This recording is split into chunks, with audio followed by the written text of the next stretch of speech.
বন্ধুরা, তোমরা সব কেমন আছো? নিশ্চয়ই সবাই খুব ভালো আছো, আমিও খুব ভালো আছি। স্বপ্নপুরাণ ব্লগস থেকে আমি দোলন বলছি। আজকে বিকেলে ইচ্ছে হলো তোমাদের সামনে কিছু ছোটোখাটো গল্প শেয়ার করি। কি গল্প জানো? আমার পরিবারের সদস্য, প্রথম বলি, আমি, আমার হাজবেন্ড আর আমার ছেলে, এই হলো আমার পরিবারের সদস্য। আমার শ্বশুর শাশুড়ি অনেকদিন আগেই গত হয়েছে।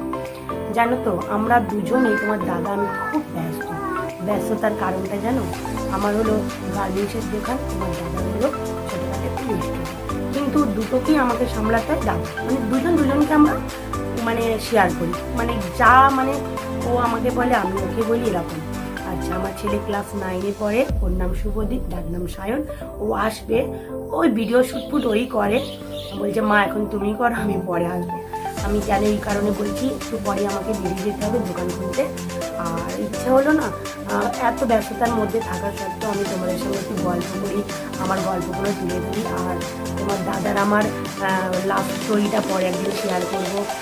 আমাদের দেখে শুনে বিয়ে, কিন্তু তবু আমাদের মধ্যে না এমন আন্ডারস্ট্যান্ডিং, আমি ধরো দাদা কিছু মনে মনে ভেবেছে আর আমি সেই কথাটা অল্প বলে ফেলেছি। কি হলো, আমি তো ভেবেছি, তুমি কেন বললে?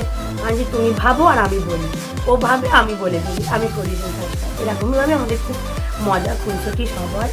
তারপরে তো ছেলেকে নিয়ে অনেক স্বপ্ন।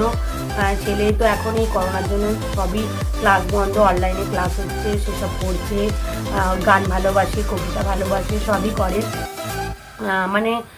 এবারে আমার ছেলে আমাদের সাথেও খুব কাজের মধ্যেই থাকে। আমার গার্মেন্টসের দোকান, ও গিয়ে একটু আধটু বসে, দোকান খোলে, খুব ব্যস্ত। তো তবু কিন্তু মনে হয় যে আমি কিছু ভিডিও করি, তোমাদের সামনে কিছু গল্প শেয়ার করি।